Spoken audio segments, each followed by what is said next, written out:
بسم اللہ الرحمن الرحیم۔ السلام علیکم ناظرین، تقریب کار میں خوش آمدید۔ ناظرین، ماں کے بعد وفا کا دوسرا نام بہن ہے۔ بہن بھائی چاہے کتنا بھی لڑ لے پھر بھی ایک دوسرے کی جان ہوتے ہیں۔ بہنیں ایسی کیوں ہوتی ہیں؟ آج صبح صبح چائے کی دکان پہ میرا دوست میرے پاس بیٹھا تھا۔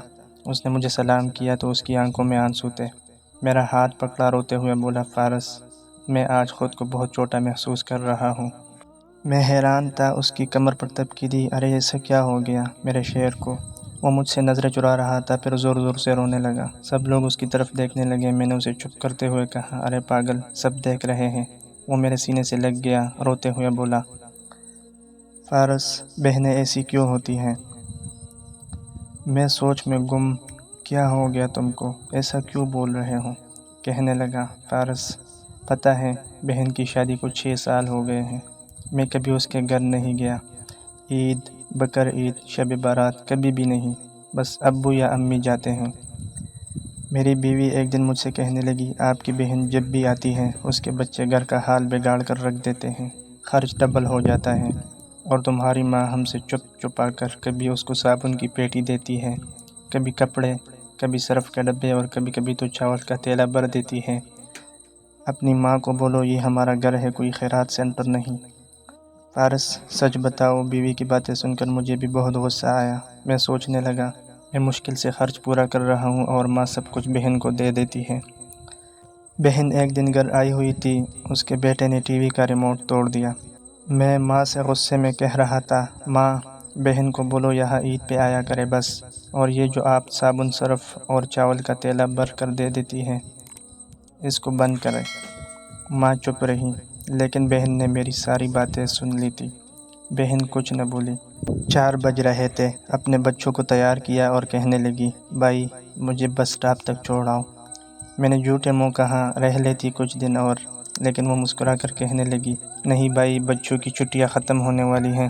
پھر جب ہم دونوں بھائیوں میں زمین کا بٹوارا ہو رہا تھا تو میں نے صاف انکار کیا، بھائی میں اپنی زمین سے بہن کو حصہ نہیں دوں گا۔ بہن سامنے بیٹی تھی، وہ خاموش تھی، کچھ نہ بولی۔ ماں نے کہا، بیٹی کا بھی حق بنتا ہے، لیکن میں نے گالی دے کر کہا، کچھ بھی ہو جائے میں بہن کو حصہ نہیں دوں گا۔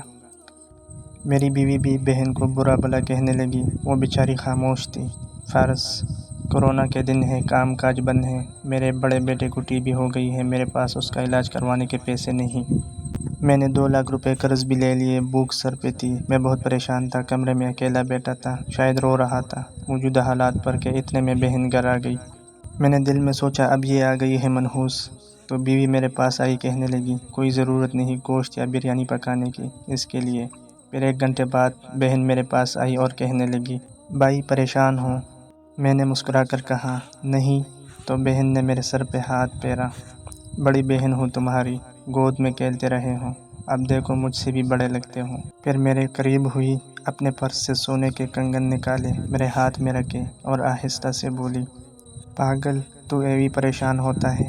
تیرا بھائی شہر گیا ہوا تھا، بچے اسکول میں تھے، میں نے سوچا دوڑتے دوڑتے بھائی سے ملاؤں، یہ کنگن بیچ کر اپنا خرچہ کر، بیٹے کا علاج کروا، اور جا اٹھ نائی کی دکان پہ جا، اپنی حجامت بنا، شکل تو دیکھ ذرا کیا حالت بنا رکھی تم نے۔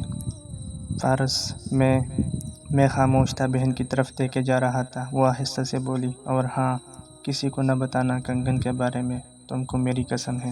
میرے ماتھے کو بوسہ دیا اور 1000 روپے مجھے دیے، جو 150 کے نوٹ تھے، شاید اس کی جمع پونجی تھی۔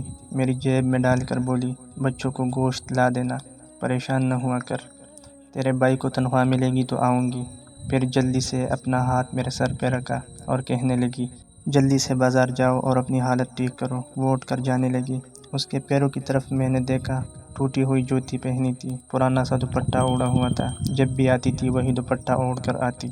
فارس، میں بہن کی اس محبت میں مر گیا۔ دیکھو نا ہم بھائی کتنے مطلب پرست ہوتے ہیں، بہنوں کو پل بھر میں بیگانہ کر دیتے ہیں، اور بہنیں بھائیوں کا ذرا سا دکھ برداشت نہیں کر سکتی۔ میرا دوست اپنی بہن کے کنگن ہاتھ میں پکڑے زور زور سے رو رہا تھا، اس کے ساتھ میری آنکھیں بھی نم تھیں۔ اپنے گھر میں اللہ جانے کیا کیا دکھ جھیل رہی ہوتی ہے، کچھ لمحے بہنوں کے پاس بیٹھ کر حال پوچھ لیا کرے، شاید کہ ان کے چہرے پہ کچھ لمحوں کے لیے ایک سکون آ جائے۔ یہ تحریر لکھتے لکھتے اللہ کی قسم میری آنکھوں میں آنسو آ گئے۔ بہت دکھ بھری داستان ہے۔ دعا ہے کہ اللہ کریم سب کی بہنوں کی جولیاں دونوں جہان کی تمام خوشیوں سے بھر دے، آمین یا رب العالمین۔ ناظرین، ماں کے بعد وفا کا دوسرا نام بہن ہے۔ بہن بھائی چاہے کتنا بھی لڑ لیں پھر بھی ایک دوسرے کی جان ہوتے ہیں۔ ناظرین، یہ تھی ہماری آج کی سچی اور معاشرے کی تلخ حقیقت پر مبنی کہانی، جس کا خلاصہ یہ ہے کہ بھائی بہنوں کی جان ہوتے ہیں۔ تخریب کار کو اجازت دیجیے، پھر ملیں گے ایک نئی کہانی یا واقعے کے ساتھ۔ اپنا خیال رکھیے گا۔ اللہ حافظ۔